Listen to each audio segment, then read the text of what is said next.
শ্বশুরবাড়ির পহেলা বৈশাখের অনুষ্ঠান শেষ করে এখন যাচ্ছি মার বাড়িতে।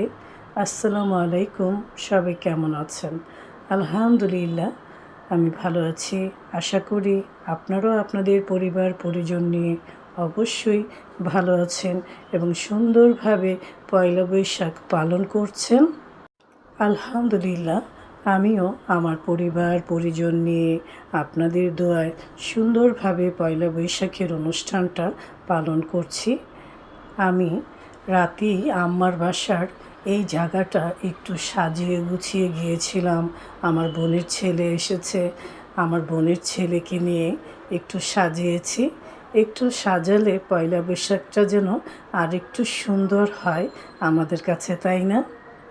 পয়লা বৈশাখের অনুষ্ঠানটা আমরা ঘরেই করে থাকি, কারণ যেই গরম পড়েছে এই গরমে কোথায় যাব বলেন। আমিও আমার শ্বশুরবাড়ির প্রোগ্রামটা ছাদের উপর সুন্দর করে সাজিয়ে সবাই একসাথে মিলে প্রোগ্রামটা করেছি।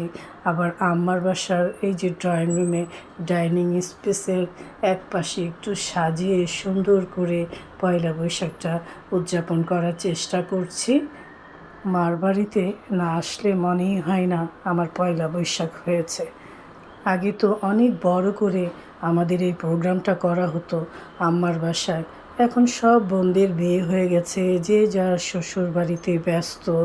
তারপরও কয়েকজন আসবে আজকে, তাদের জন্য এই আয়োজন। তাছাড়া নিজেদেরও তো একটু খাওয়া দাওয়া করতে হয়। আর পয়লা বৈশাখ মানেই ইলিশ মাছ, বেগুন ভাজা, করলা ভাজা, আম ডাল। সকালে পান্তা ভাত খাওয়া হয়েছে, তাই দুপুরবেলা ভাবলাম একটু এমনিতেই ভাত খাই।